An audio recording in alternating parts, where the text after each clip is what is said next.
इंसान का हमेशा से ही एक सपना रहा है, वो है अंतरिक्ष को करीब से देखना और उसकी विशालता को महसूस करना। पर इसे करने के लिए उसे पृथ्वी से बाहर अंतरिक्ष में जाना होगा, जो बहुत ही मुश्किल और कहें तो एक असंभव काम है। हजारों साल से मानव इसी प्रयास में लगे रहे कि किसी न किसी तरह से आकाश में उड़ने और तारों तक जाने के सपने देखता रहा है।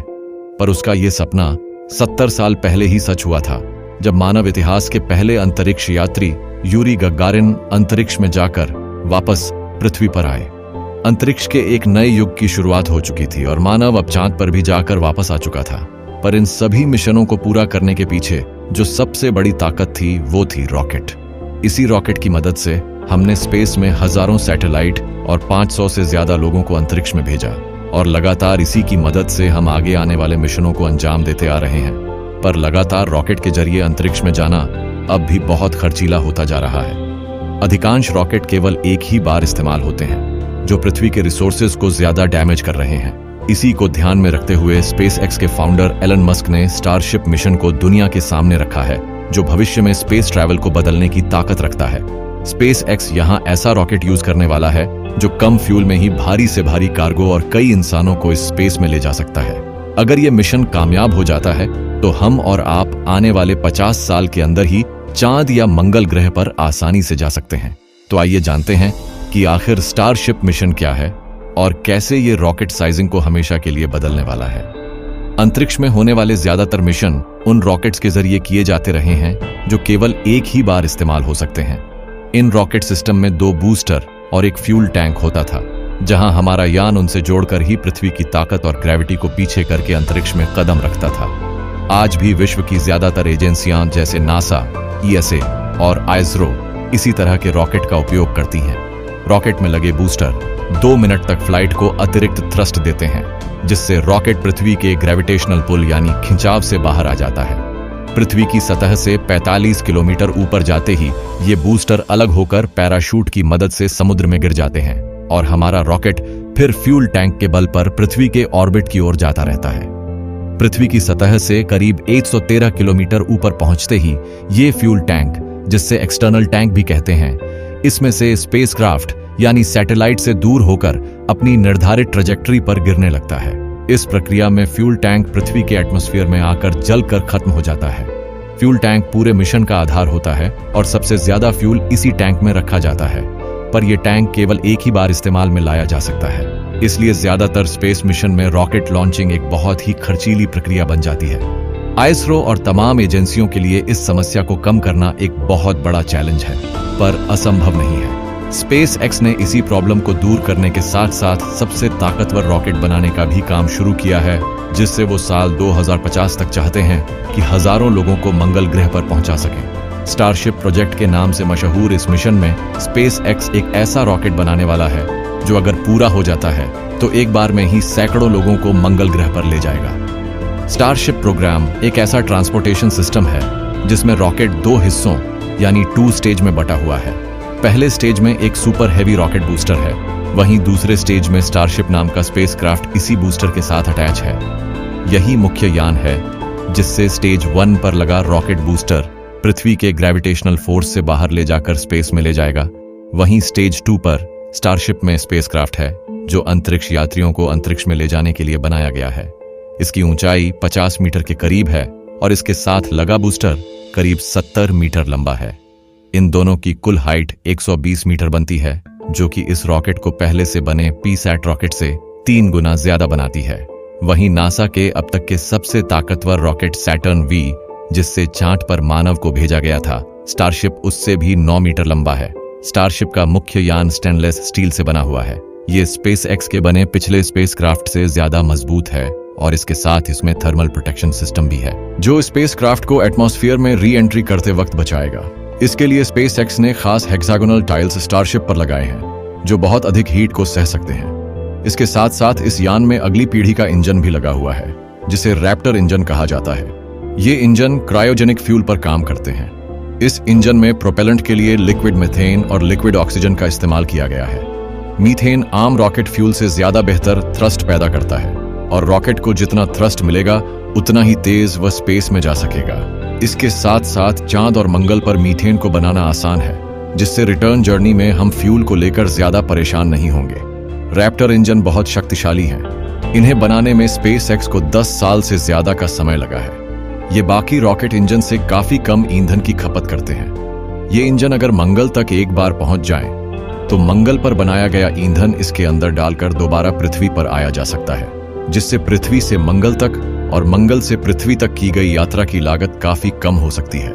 इस इंजन की मदद करने के लिए इस यान में शक्तिशाली रॉकेट बूस्टर भी लगे हुए हैं, जिसमें हम 2400 टन से ज्यादा फ्यूल को डाल सकते हैं। इसके अलावा पूरे यान में 28 से ज्यादा रैप्टर इंजन लगे हुए हैं, जो कि 72 मेगा न्यूटन से ज्यादा थ्रस्ट पैदा कर सकते हैं।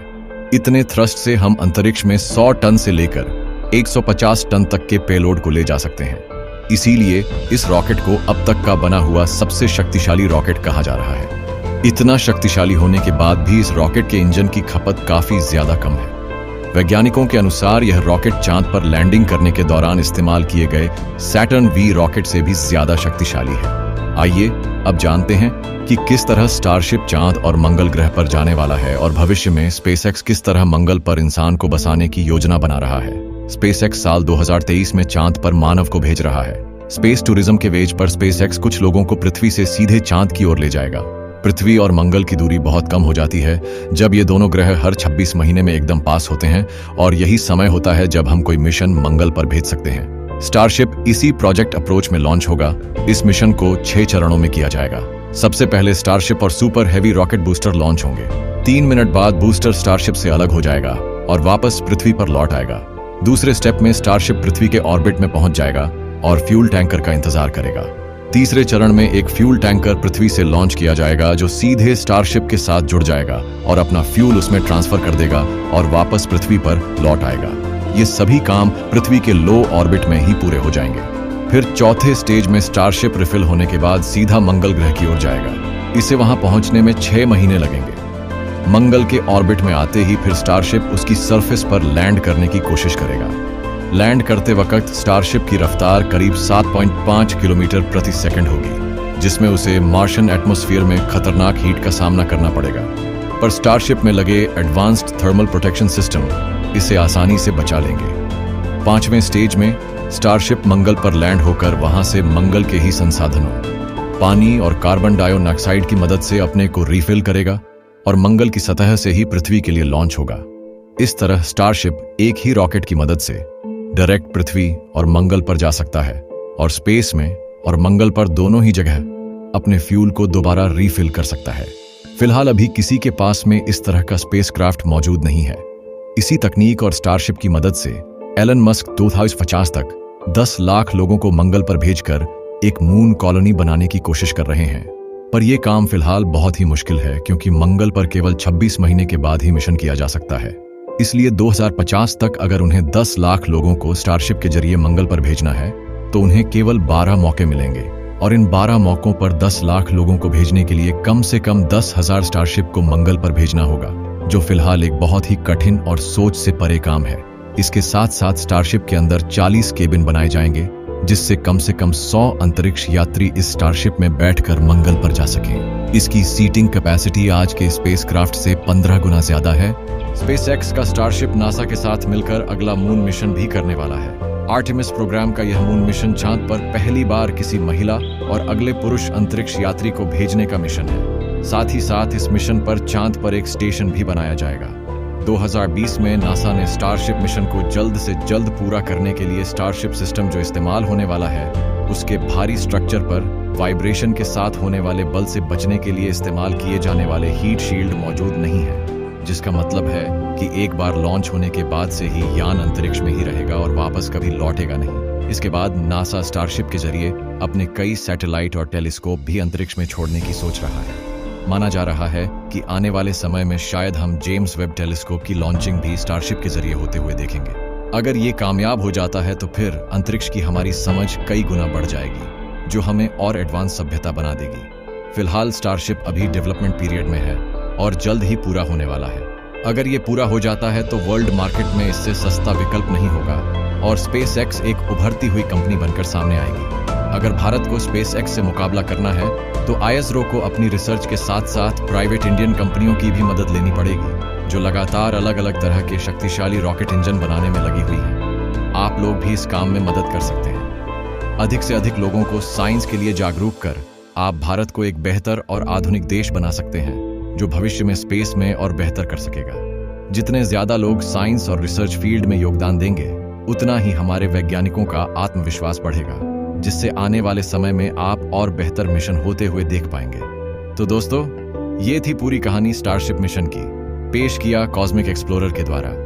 अगर आपको ये वीडियो पसंद आया हो तो चैनल को सब्सक्राइब करें, बेल आइकॉन दबाएं और कमेंट में अपनी राय जरूर दें। मैं फिर मिलूंगा एक और दमदार साइंस वीडियो के साथ। तब तक के लिए नमस्कार, जय हिंद, आपका दोस्त कॉस्मिक एक्सप्लोरर।